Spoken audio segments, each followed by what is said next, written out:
Hello mga ka-J3 Piso Wi-Fi.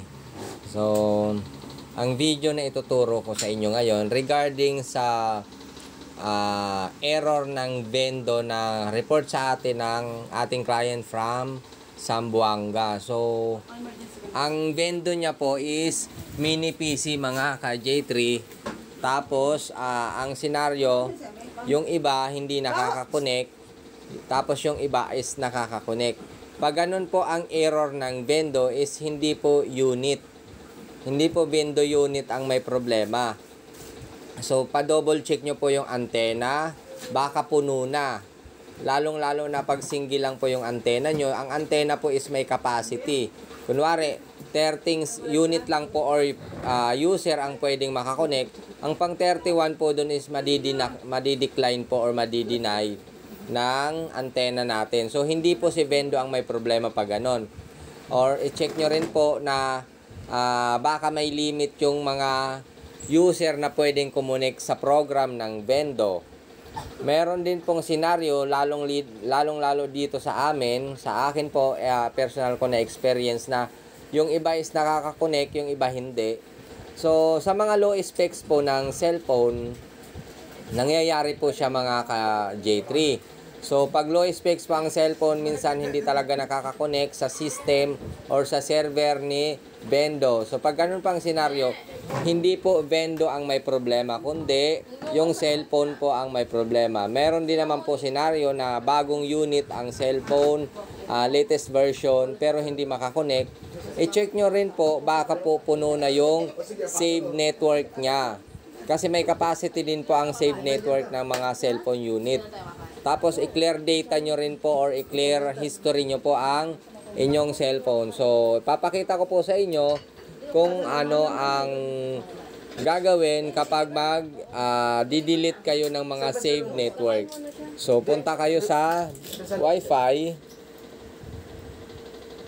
May turo mo nga sa Google Map. Punta ka sa Wi-Fi and then dito po, iba-iba po ang setup ng ibang-iba po ang setup ng Android mga ka-J3. So, tulad po sa akin, pindutin nyo rito ang More. Tapos dito po sa taas, sa right side, sa tatlong tuldok, click mo siya. May makikita ka po dyan na More. Tapos sa Save Network, ayan. So, tulad po nito, may Piso Wi-Fi na may bulaklak. So, di-delete ko po ito. Pwede yung makita doon sa menu. Yan, delete. Yan. So, ganyan po ang gagawin nyo. Kasi po, pag puno na siya, mga ka-J3, is hindi na talaga siya makakakonect sa isang Wi-Fi network. Tapos, sa clear data naman po, punta kayo sa Chrome or sa browsing ng inyong cellphone. Click nyo. Dyan.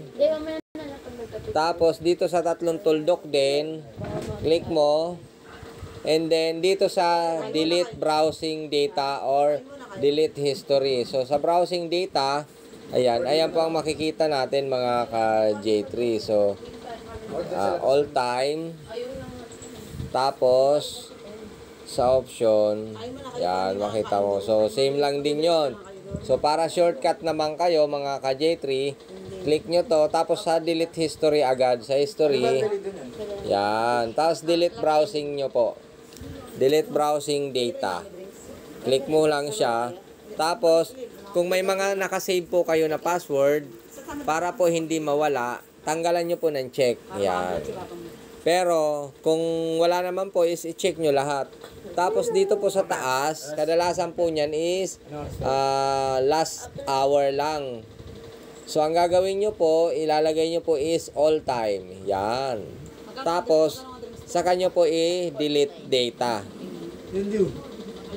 Yan. After po nyan, i-off nyo yung wifi nyo. And then, bilang kayo ng 10 seconds. 1001, 1002, 1003, 1004, 1005, 1006, 1007, 1008, 1009, 1010. So, i-on nyo po uli yung Wi-Fi network ng cellphone nyo. And then, pag nakakonect na po, i-check nyo na po kung pasok na uli kayo sa portal ni Vendo. So tandaan nyo po mga ka-J3, hindi problema ni Vendo kapag ganun ang senaryo ng mga error ng customer. So yung iba nakakakonek, yung iba hindi. So hindi po ang Vendo ang may problema. Possible na yung antena, yung browsing, or yung network. Kasi po, kung Vendo ang may problema, lahat po hindi makakakonek. Ganun lang po ang naging counter ko po in personal. Tapos, ang video natin ngayon is regarding nga po doon sa report ng ating client from Zamboanga. Sana po nakatulong ang video na ito regarding sa inyong mga Vendo error, mga ka-J3 Piso Wi-Fi. So, siyempre, kung nakatulong po at makakatulong ito sa iba nyong mga kakilala, pasubscribe naman po ng ating channel na J3 Piso Wi-Fi. Siyempre, palike din po ang ating mga video and pa-share para po marami tayong matulungan ng ating mga video tutorial. Ako ang inyong ka-J3 Piso Wi-Fi, General Moitelike. Hanggang sa muli. Bye-bye mga ka-J3.